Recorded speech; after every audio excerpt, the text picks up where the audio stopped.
This class. Melody Kuramwa. Melody Kuramwa.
So finally we are here, and for me personally, today's guest lecturer is someone who inspires me very personally. When I asked how many of you know him, and a couple of hands went up, I was excited. I wanted to ask how you know him, but that's very obvious. So let me quickly do the introduction, and then we start. Our guest lecturer for today is a man of many sides. He's a public speaker, he's a broadcast journalist, and he's also an economist. He went to Presbyterian Boys Secondary School, Presec, and there are a couple of them here, Bernard.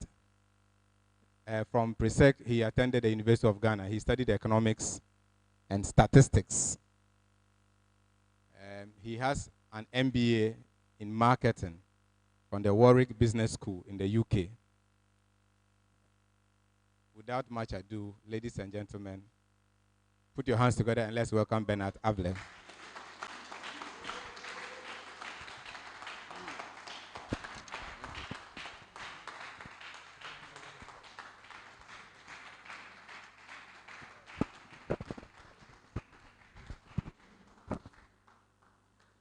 Good afternoon, guys. I'm really sorry for coming late. I really am sorry. I understand you've been waiting since 11:30. It's entirely my fault. Um, I should have said no when he changed the date the last minute because I was supposed to come in January. But one of my weaknesses is I want to make everybody happy. And that's the first lesson of leadership. You don't have to make everybody happy. So now I've screwed half of your timetable because I couldn't say no on time.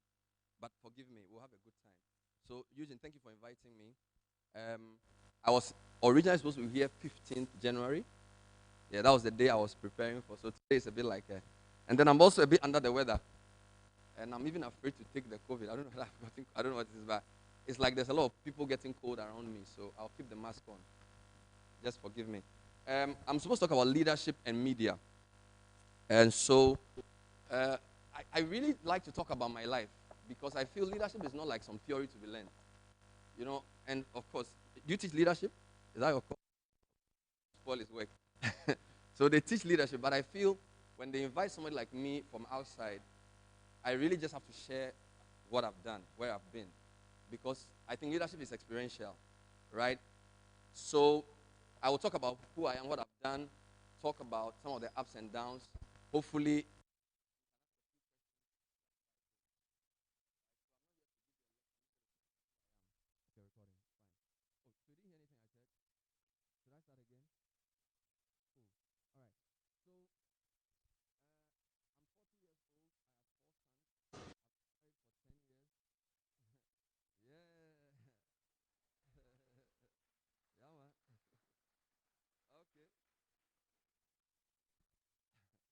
is it the 40 you are clapping or the four sons? The four sons. You know, when you get married, they'll tell you, oh, have a child. So I got a boy. So one is not good, get two. So we got two. And they say, oh, now you have two boys, get a girl. We got a third one, is still a boy. Then say, oh, this one, you just get a boy, a girl. I still have a boy. So I continue. How many of you think I should continue till I get a girl? And I've tried everything. They said, people even lie to you. They tell you that the gender of your child depends on angle. Charlie, I've done everything. Still boy, boy, boy. Amen. Great. I've spent half of my life being a journalist, right? So I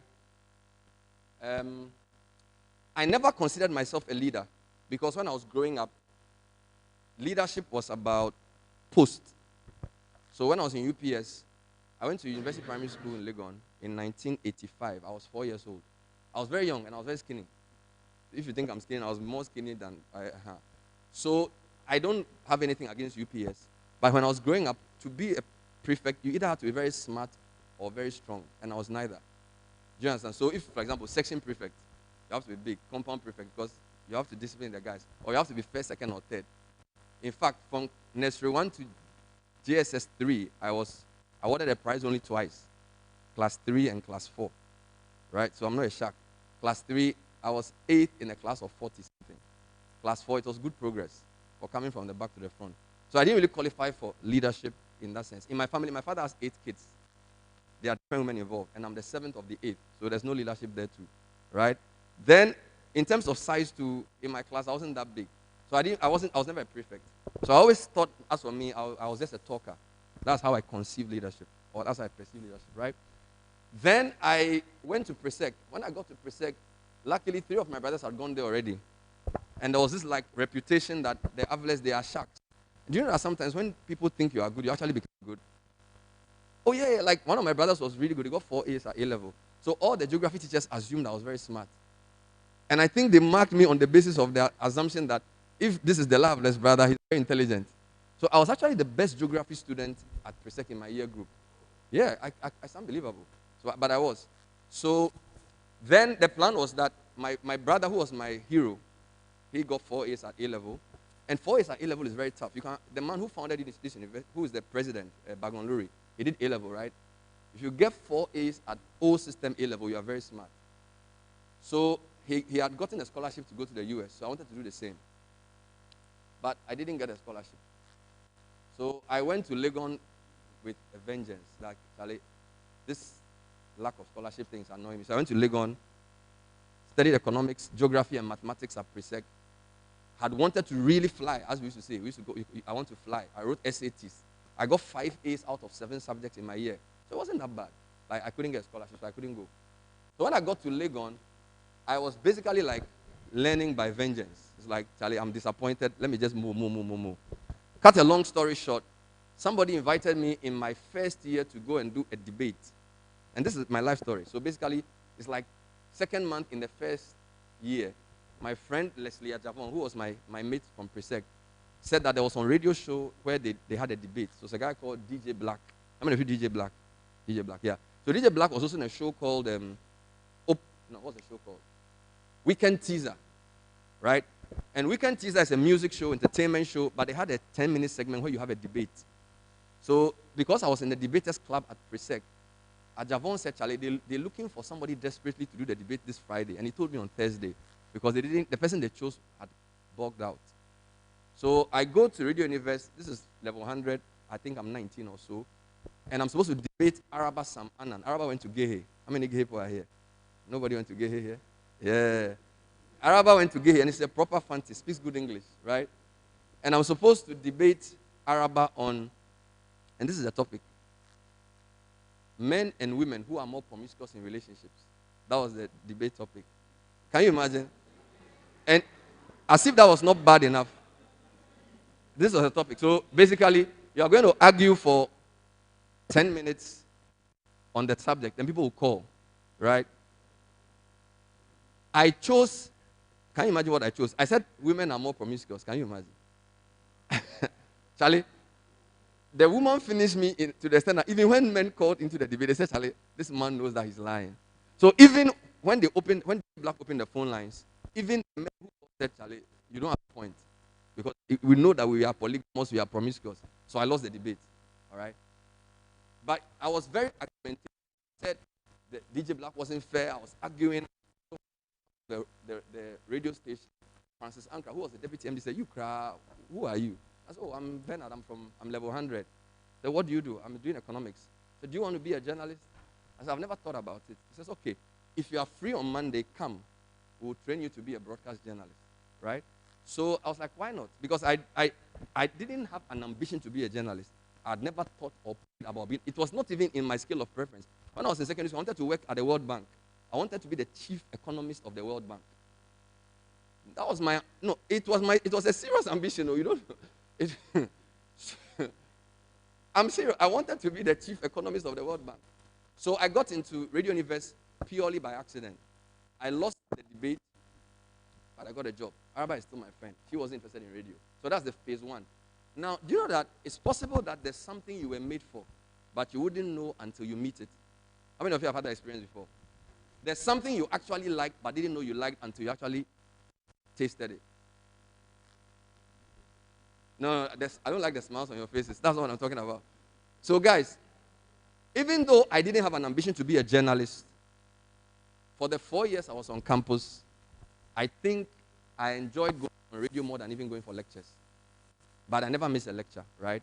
So between the year 2000 and 2004, I was trained as a volunteer broadcast journalist. I was still studying economics, statistics, and all those difficult things, right? So this is the first phase of my life. Now, when I was on campus, I ran for political office. Why? I'll tell you the story. I was in Legon Hall. The whole week was a time of having fun. I remember there was one particular whole week when I was level 200. I couldn't sleep the whole night because there was a lot of noise. So in anger, I said, why are they making so much noise? Somebody said, well, it's because the whole week we have to have fun. Cut a long story short, I ran for political office. I became the JCR secretary of Legon Hall. So that was, if you like, my first taste of leadership in the sense in which we all know it. I have a post. I'm the JCR secretary, right? When I was on campus for 4 years, for some reason, I knew that I had to do a lot of things. So whilst I was a full-time volunteer broadcaster, I was also a student leader in my hall, and I had a few other things I was doing. It was a difficult time, but I managed to come out of Legon with a first class in economics. All right. Cut a long story short, after Legon, I get into Citi FM for national service. I'm about to finish Legon in 2004. A friend of mine tells me there's a new radio station coming. It's going to be very competitive. Do I want to work there? I said, why not? I was the first national service person they hired. I was 23 years old. So I've spent all my life working in one radio station. Started as national service person. I'm not the general manager, right? So it's been 17 years. The first day I went on air to host the morning show, it was 4th December 2004. It was 3 days to the election of 2004. The election that Kufuor would become. Sorry, how many of you were born in 2004? Yes, for sure. How many of you were alive in 2004? Good. You're alive. Okay. How old were you in 2004? How, 2 years? Okay. No problem. All right, guys. Whilst you were 2 years and your mother was breastfeeding you, around that period, I hosted my first morning show. All right? I was 23 years old, and I did it as if it was the only chance I would get. The original host of the show had been sent to Tamale to organize a debate, and I sat in for him. The rest is history. All right? So this is the first phase of my life. I'm a journalist. When did I realize I was a leader? I guess it took a few more years. Because even we thought that our job was to just hold leaders accountable. Making sense? So in our view, a journalist torments the comfortable and comforts the tormented. That was how we perceived our job. So when I get the Minister of Finance, I must give him a hard time. Because these are the guys screwing the people. That was my mindset. But that is not necessarily bad. But the key thing about journalism was that we look for information, we interview duty bearers, and we tell stories. I've done that for 20 years because I did it 4 years as a student broadcaster. So leadership started coming when we started using radio to promote public causes. Because, you know, you can be popular. You can be a loved broadcaster. People can be listening to you, but not leading. Because leadership is not popularity. So I guess we started leading probably in 2012-ish. Now, the fact that everybody is listening to you doesn't necessarily mean you are leading effectively. Because I used to think that if I'm very popular, don't forget that when you are running for elections on campus, you have to be popular. So we had this wrong equivalence of saying, the more popular I am, the more likely I was to become a leader. How many of you know that's not true? Popularity can help you be effective, but popularity is not the basis for leadership. So it was around 2011, 2012 that we decided to use our radio show for accountability. We're going to use the radio show to demand social accountability. What is social accountability? Normal accountability is what happens in Parliament. The executive are the guys who control the purse. The legislature are the guys who decide how much they can spend. The judiciary are the guys who interpret laws. We, the guys in the media, We demand social accountability. So even though the Minister of Roads can go to Parliament and answer questions about the academic city road, I can also go on air and take him on. And he has to respond. Am I making sense? So the ranking member on roads can ask an urgent question of the Minister of Roads, and he will come and answer officially. But an influential radio show host can take in the past 6 budgets, take inventory of all the promises the MPP made, and run a 2-hour show and say, Minister of Roads, if you don't fix the academic city road, you have failed.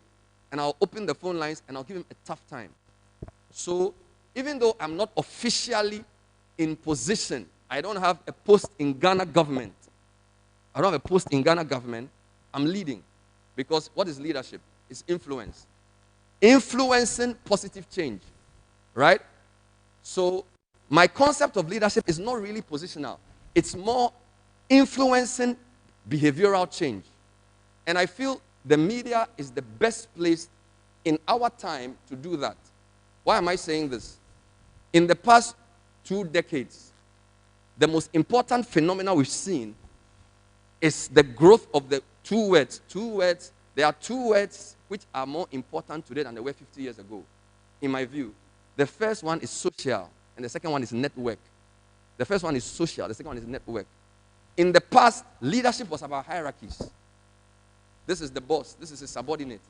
But now, you can have 2,000 young people who don't have a hierarchy, but they can create a change, or they can create some serious ripples in the society just by the network. Am I making sense? So I'm saying that the concept of leadership is not just getting a big position, chief economist of the World Bank. Because trust me, how many of you, okay, who is the chief economist of the World Bank? How many of you even know his name? Yeah, we don't care. Even though he could be, and nothing against your World Bank guy, he's a good guy, right? I don't want to spoil his work.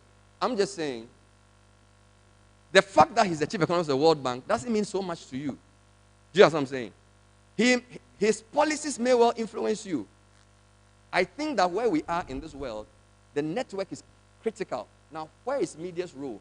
What the media does is in threefold. Yes, we provide information from the top to the bottom. So Parliament meets for 2 hours. They discuss a lot of things. We filter that and give you 3 headlines. We are leading. Because you don't have time to listen to all that Parliament is saying. Right? So if we come and say, Alban Babin says, I will not overturn what Joe Wise did. We are leading because we are helping to filter complicated information. Am I making sense? Number 2, we are also channeling information from bottom up.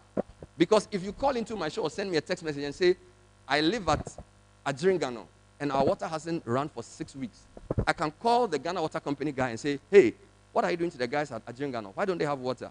Do you follow me? So leadership from top down. We are bringing information from duty bearers to citizens. Number 2, we are also sending feedback, right, from citizens to duty bearers. But I think the most important job I do in leadership is what I call the network. Bringing people of like minds together. Bringing ideas together. I'll give you an example. A year and a half ago, when COVID really came, around April, May-ish, I got a call from my friend, Mark Bagonluri. He says, Charlie, Bernard, I'm doing something. I want you to come and see it. So I drove, got here, and he had about 6 guys in some lab. And they said they were building a ventilator and whatever. What was it? The other one called? Something. They were building some things. I did like a 10, 15-minute feature. That video went viral. He got to meet the Ghana Standards Authority boss. He got to meet all kinds of people. And that's a major project. Now, I'm not saying I am responsible for the success of that. But what did I do? I brought like-minded people together. I think that's the most important thing I do. When I finished the interview with him, I got a call from Professor Dodu. He says, I like your guy. Can you give me his number? Professor Dodu met Professor Bagonluri. The rest is history. That's what we do. In the era in which we are, our job as media is not just up, down, bottom up. It's more connecting the dots. You know why? Because there's a lot of clutter and noise. When I was in primary school, it was only GBC, black and white TV, right? Just watching one station. When I was in secondary school, news broke on only one station, Joy FM or Radio Gold. There was nothing else. These days, You can be in your lecture hall and you know that something has happened before we even hear it on the radio station, right? So my job is not to inform you anymore because most of the news is on social. So in construing leadership for the 21st century in Africa, our job is connection. The second important job we have, in my view, this has to do with entertainment media. So far, everything I've said is news media. So news media informs, brings feedback, and connects, right? But media in Africa is not just news. Today on my show, we're discussing which songs were the best songs in Ghana in the 80s and the 90s. When we did the survey, most of the songs were Motown songs, not Achimota School, Motown. How many of you know what Motown is? Motown, where's Motown? Where? It's a record label, Motor City, Detroit. So a lot of the musicians whose songs did very well globally came out of the Motown matrix. What am I saying? Media's job is not just information and hard news. A lot of people think entertainment is like some in Kolaniama. They are not serious. I'll tell you this. What makes US powerful is not just because they have nuclear weapons. They have soft power. Why do they have soft power? When you see Tina Turner, when you see the Commodores, when you see Lionel Richie, and I'm talking about people who came before my 10. I'm sure you guys are remembering Jay-Z and the younger guys. My point is that what makes a society powerful is not just news. It's soft power. What makes America powerful is that a lot of the people whose songs we sing come from there. The movies we watch, Captain America, kids. They want me to buy them Captain America. Who is Captain America? They don't want Kwekwe Anansi. They don't know who Kwekwe Anansi is. They want Captain America. Who is Kwekwe Anansi? What am I saying? One of the most important jobs of media, and I'm coming to the Africa question. Give me 5 minutes. I'll finish soon. Just relax. For us in a continent that is at the bottom of all the food chains, we are at the bottom of the economic food chain because we are still seen as the market for raw materials. No matter how good your English you speak, 90% of our gold is controlled by foreigners. 90% of our oil is controlled by foreigners. Most of the manufacturing companies are not owned by Ghanaians. You know this, right? So we supply raw materials for the advanced world. How do you change that? Media's role is not just shouting about politics. What media does is that media enlightens people through entertainment. There's a colonialism of people by what media does. There are many Francophone people who see themselves as little French men because when they are growing up, they are educated in a way that makes them believe that France is the ultimate power. That's media. When I was young, I used to read a book called Asterix. Asterix the Gaul, Asterix in Spain. Asterix was French propaganda. How do I know? Asterix's theory is that even though Rome conquered the whole of the world, there was a small Gaulish town in northeastern France which was never conquered. They had magic potion. They had a guy called Asterix and his friend Obelix. And so they're basically saying, even though Rome has told you that we conquered the whole world, we, the Gauls, were never conquered. It's propaganda. It's media. Right? Now, if you believe you are inferior to somebody, if you believe you have nothing to offer the world except beg for loans and basically ask for help, that's how you live your life. And it's media they used to do that. So my job now as a young media person is not to call Osafo Mafu and have an argument with him. It's to create a program that your kids will watch and say, wow, the African is somebody. And believe that he can also go to space.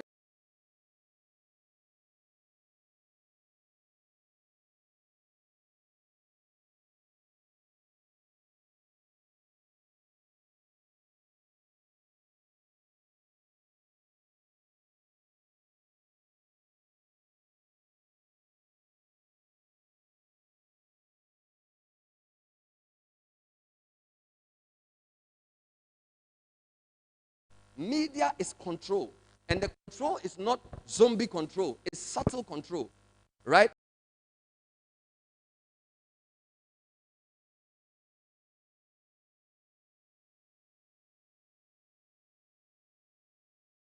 Of a radio and TV station is to create programs that liberate you. Is to create programs that give you. Media is like a mirror. If you look in the media, you see yourself.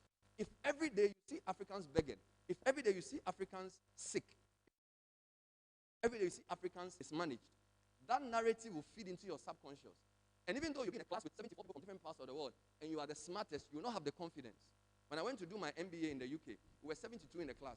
I was the only Ghanaian. There were 7 Nigerians. There were about 16 Indians. I was the best public speaker in that group. And even though reluctantly, because there was a day I wanted to vote for who's the best presenter, there were some white guys and things. I said, look, this is my job. I do it well. But I know what? There are people I was smarter than in that room whose countries are doing better than my country. So the challenge is not just being an exceptional individual in the UK collecting awards. If I have wisdom as a Ghanaian and I can't translate that wisdom to develop my people, I've failed. So being a great economist is not about knowing all the theories and speaking well and winning prizes. If I can't apply that economics to bring Ghana out of poverty, I don't know economics. Do you follow me? So it's not about personal accolades.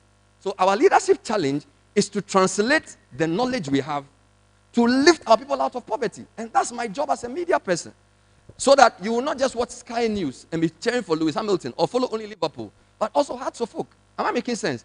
The trouble is that we've been told that everything from this part of the world is inferior. So even when we want to play a tournament, they say, oh, we are disrupting the EPL, so let's cancel the tournament. And there are people in this room who prefer to watch EPL than African Cup of Nations. It doesn't mean anything to them. You are a victim. I'm very serious. Leaders, because there's no way you can conquer. And let me tell you something. Where we are in the world is not God's doing. It's our own doing. We've been colonized. Our minds have been changed. And if our media doesn't get serious to create useful content, we call it enlightening through entertainment.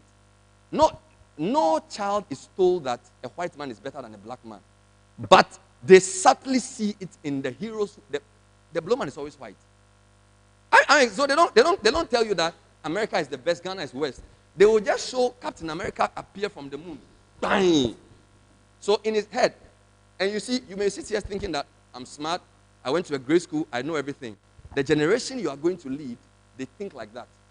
And you are in the top 1%. Your leadership challenge is not just to pass. Your leadership challenge is to say, wow, I have a generation to save. And for me, I will be a failure if with all my wisdom, I die and my continent is still disrespected. When I'm at an airport, someday I was going to the UK. Guess the airport, who are you? What do you want here? I'm like, why are you asking me this question? What do I want here? I'm being invited for a conference. Why are you asking me? Because you're holding a Ghanaian passport. A lot of the black people who come here, they just come and clean the streets. They don't do any good thing. They do drugs and things. I'm like, well, I'm a media guy. I don't even want to be here. Do you understand me? We need to get that pride back. And that's our challenge. Because trust me, if our people don't believe in themselves, how can they go and fall? Now we are sitting here, there are people from China running companies. There are people from all over the world doing business in our country because they have the mindset of dominance. We can't even form companies in Togo. How many Ghanaian multinationals are in Cote d'Ivoire? This is our challenge. And trust me, even if you are the best, you have so many young people who don't have work. If we don't have economic power, we don't have anything. Am I making sense? I came to challenge you. Leadership is not just individual excellence. Leadership is carrying a generation along. It means you have to change. I am a journalist. When I started doing radio, radio had to be, a morning show was hosted by Komla Dumok, Kwame Sefakai, one guy who knows everything, deep voice, good looking. I was neither. I had a team, but we were very relentless. So to lead, first you must prove your concept. You can't lead by just reading books and saying things have to change. So even in my show, for the past 6 years, we've become the leading morning show in the English segment. I've proved the concept. Am I making sense? So you have a personal responsibility to prove the concept. But it doesn't end there. I've won Journalist of the Year. I've won so many awards.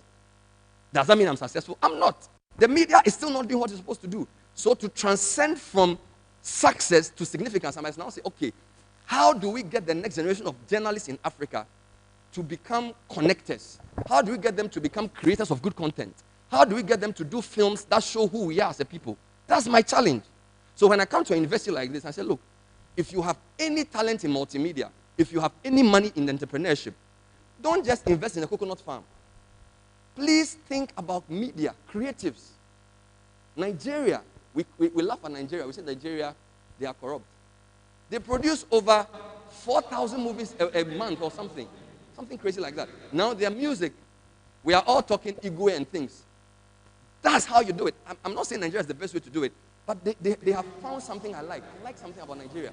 They understand that when they have to control the African narrative. Now, if you're a big musician in the US, you need to come and deal with the video and things. And it's not because they want to do Davido a favor. The map, because the video's music is playing everywhere. So when Stonebwoy has Kerry something singing for that song they did, It's not because he wants to do something by favor. They realize that there's a hunger for African content. But the artist may think, oh, I've sung with Kerry Hills, it means I've arrived. No, you are the one they want, so you are the guy to call the shots. Do you get my point? So, and this is what Nigeria is doing. Their music, their culture. Please do follow me. We can never, I don't know about you, I don't want to die disrespected as a black person. I don't want that. There's no point winning the Nobel Prize in economics and half of my population is living on under $1 a day. What's the point of that economics? Most of us, when we go to school, go to the UK and come back, want to speak like British. We dress like them, we speak like them, and we are shy of who we are as Ghanaians. We don't speak our own language. We don't value our own culture. We've been colonized by the way we've been trained. And this is your challenge. So you are in academic city not to get a degree. You are here to receive enlightenment. So you will represent Africa properly. Am I making sense? That is leadership. Because what leadership does is that leadership saves a generation. As I sit here now, my biggest concern is not for myself. I'm thinking about the next generation.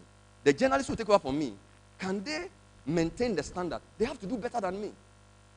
So if I see a bright GIJ guy, I need him. If I see somebody from academic city who's very smart, who wants to do media, I want them to be with me. Because there's no point in being the best journalist in Ghana for 6 years, and then when I leave the scene, everything goes back down.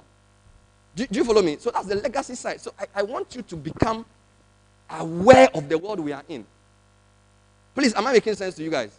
I didn't come to just give you jargon. So if you guys are Chelsea, Legon, Tech, the kind of education, when I was in Legon, they didn't do these things. We're copying notes. And even the notes, because I couldn't see people, I had to sit in the front. It's only at the end of the semester to come and talk to us about work opportunities outside. Now I've left my job, driven through mountains, come to spend an hour talking about leadership. Nobody told me these things. Do you get me? So your responsibility is serious. Less than 0.5% of Ghanaians will get a chance to get what you are getting. Joyce Ba Muktari was here, World Bank guy was here, ministers will come here. So you are a small group. What you need to do is to increase that critical mass. That's leadership. But you can't lead alone, so you have to start forming networks. As you sit here, there should be experimentation of companies where you and your colleague, somebody in tech, somebody at Ashesi, you are trying to start some business. Learning is not in a classroom. Learning is done outside. You don't learn anything by sitting here alone. Do you understand me? So by the time you leave here, you should have tried something. Tried a business. Even for nothing at all. Give yourself a vacation project where you go to secondary schools and talk to young boys.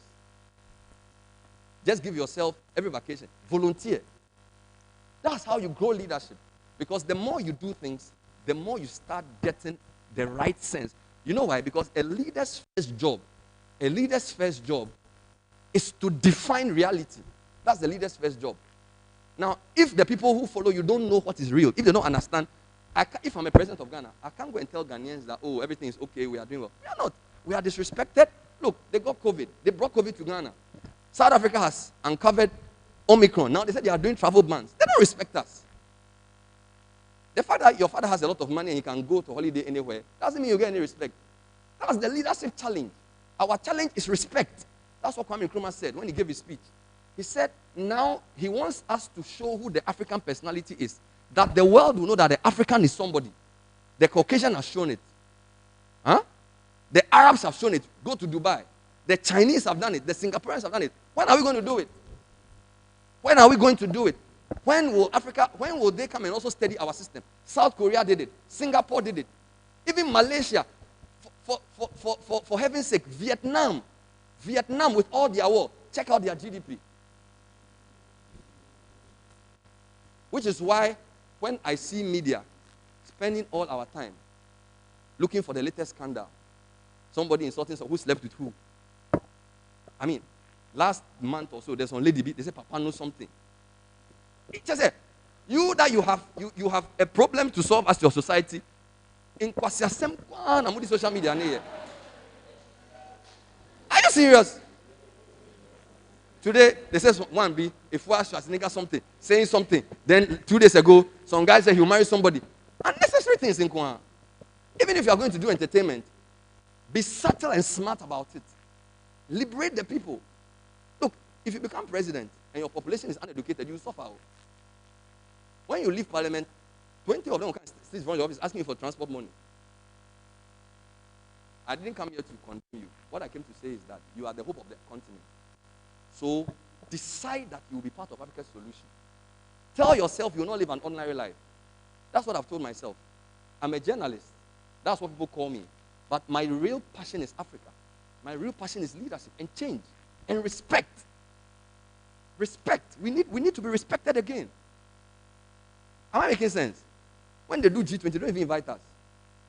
I mean, why?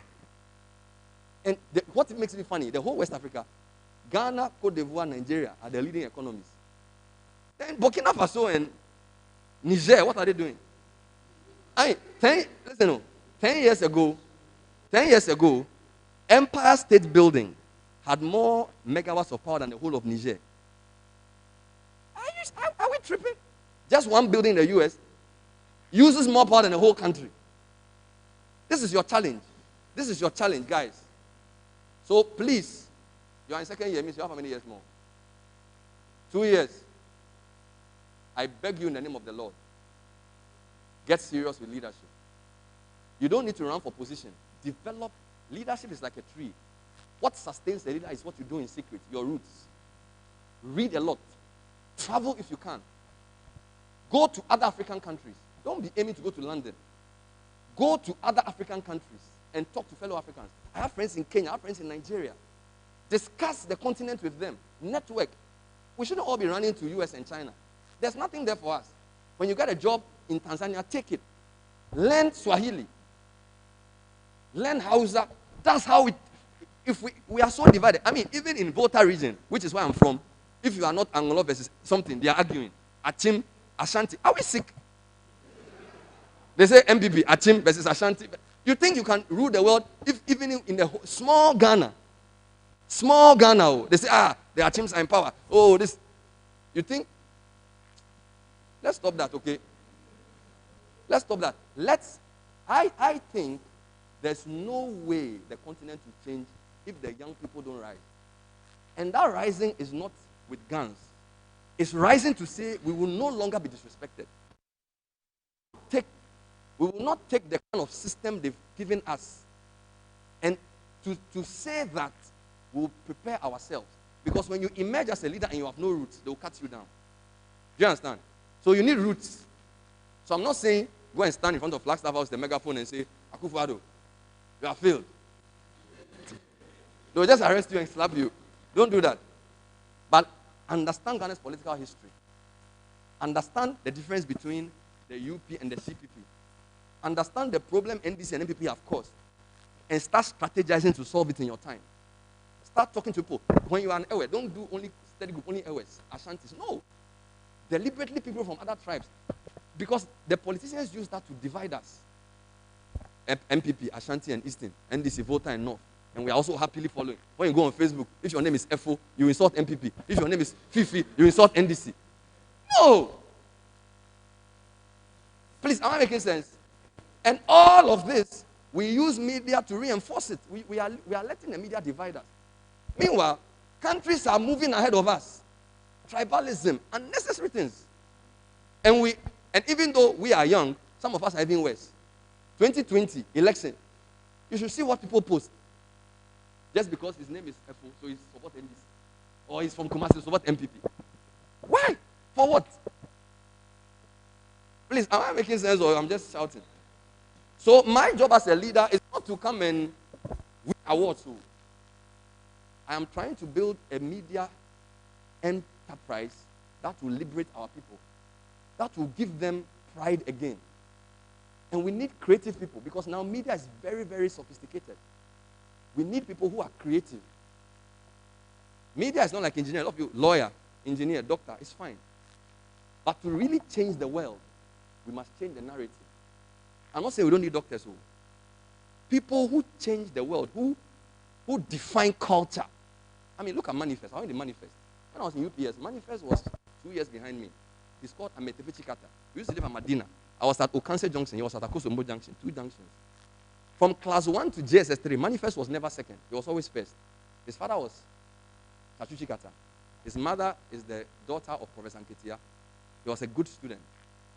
From UPS, he went to SOS, still a good student. Went to University of Macalester, did economics, smart student. His father was a lawyer. He comes from a tradition of scholarship. Manifest said, I want to be a musician. Right? He's like, oh, we are a family of lawyers. No, we agree. No. Arguably, Manifest is head in more homes than his father. He took his destiny into his own hands. He's the youngest person to speak at the Ghana Academy of Arts and Sciences. He gave a lecture about music, got a standing ovation. All professors. He's not even 40. Why? He took his destiny into his own hands. And he understands that the challenge of leadership today is not pleasing his father or just getting a nice job and getting a wife. The challenge is to use his creative skills to tell his story. That's leadership. So I respect him. I respect his father. His father is a great lawyer. But even when I interviewed his father said, Charlie, initially I didn't know what my son was doing, but now I listen to his music. Can you imagine? His father he graduated from law at 19. 19, he graduated from Legon Law. He was the best student. That's Chachuchi Kata. And his son is a musician. You may think he's a fool. Manifest will make more impact than his father. Because Manifest will give social commentary. He will talk about our reality. That's how you change a society. Not just going to school and doing book long alone. I think even at the age of 38, he has made more impact than his father. Arguably. That's my personal view. So I want to leave you with that. Take your destiny into your own hands. Follow your dream. Follow your passion. What makes you angry? Follow it. Don't just pass exam, marry a wife, have 4 sons, and try for daughters. I'll leave it here. Thank you very much.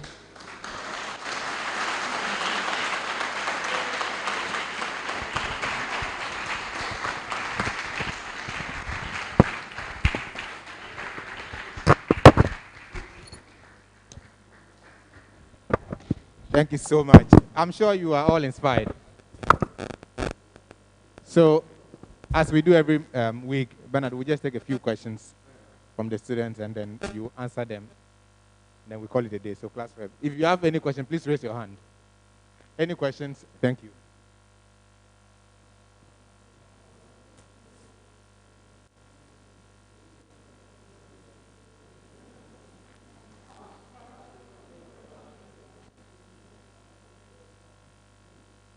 So, can you hear me?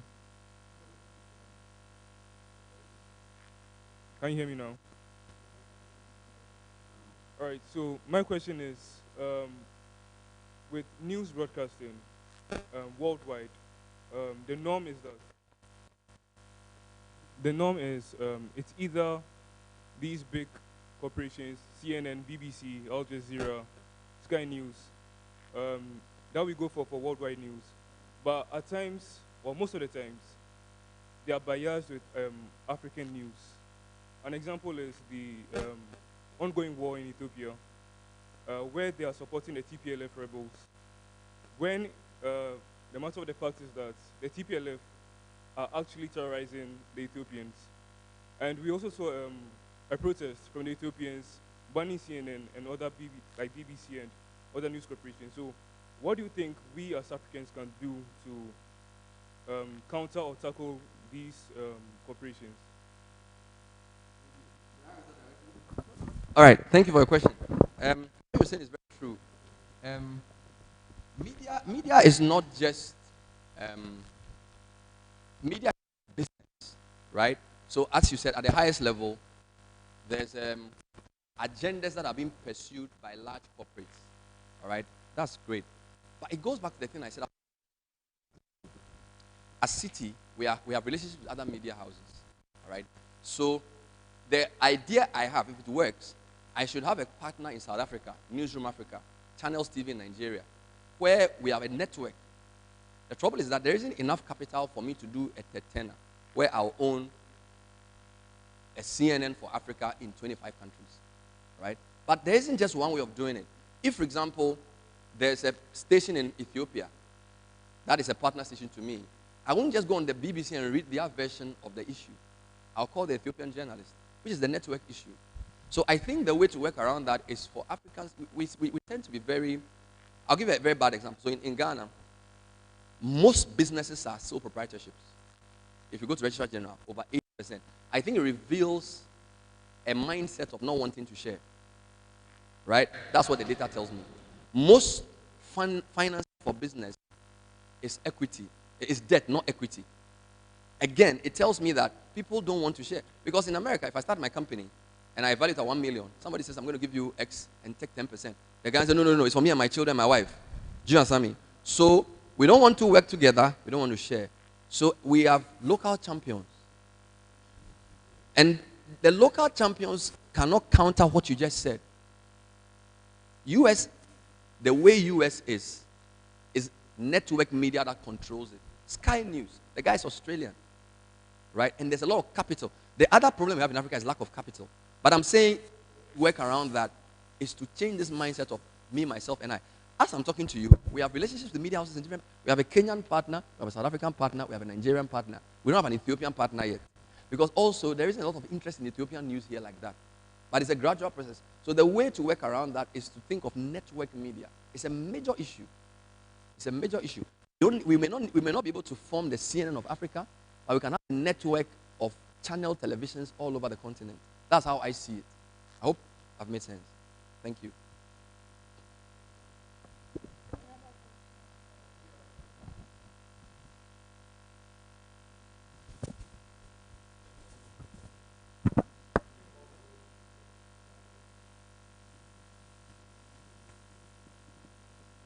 Okay. A staff has a question to ask Bernard. Okay. Bernard, I'm so happy to see you here today. I'm so happy to see you here today. I live in the neighborhood of where you are also living, Lakeside. You use the power of radio to push the government to do the road for us. What I am pleading, I'm just pleading, that you use the power of radio to let the government fix ACity roads for us. The road is really, really bad. Trust me. I have a car that I use. Every week, I have to go to the mechanic to change my shocks. The salary I'm getting is really, really, really not helping to make sure to maintain the car because of the bad nature of the road. I'm pleading, please use the power of radio for the government to fix our road for us. Thank you.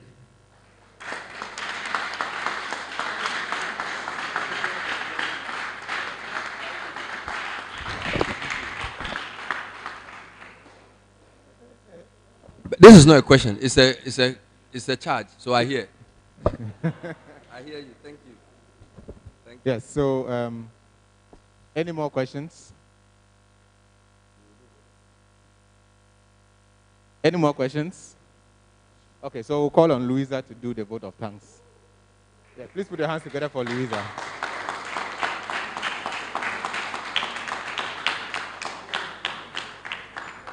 Bernard, Louisa is one of our, I think, a former National Science and Math Quiz. Okay. Yes, I see that you have a lot of interest in that. No, we are mourning. Oh, my second Presec lost. We are in a state of mourning. We are mourning. We are mourning. Okay. So what school were you at? Academics. Yeah, sorry. Mount Carmel girls. Where? My girls got to 1/8, so Mount Carmel girls. It's in Techma. Oh, okay. We got to 1/8. So. You got to 1/8. But I was supporting Prempe. You were supporting Prempe. Okay, Oh, so Lord. on behalf of Academic City University, we'd like to say a very big thank you for making time to come here and educate us. And we've taken all what you've said to heart.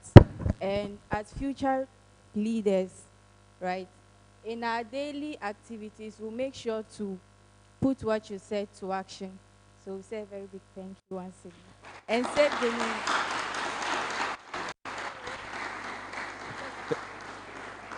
Thank you so much.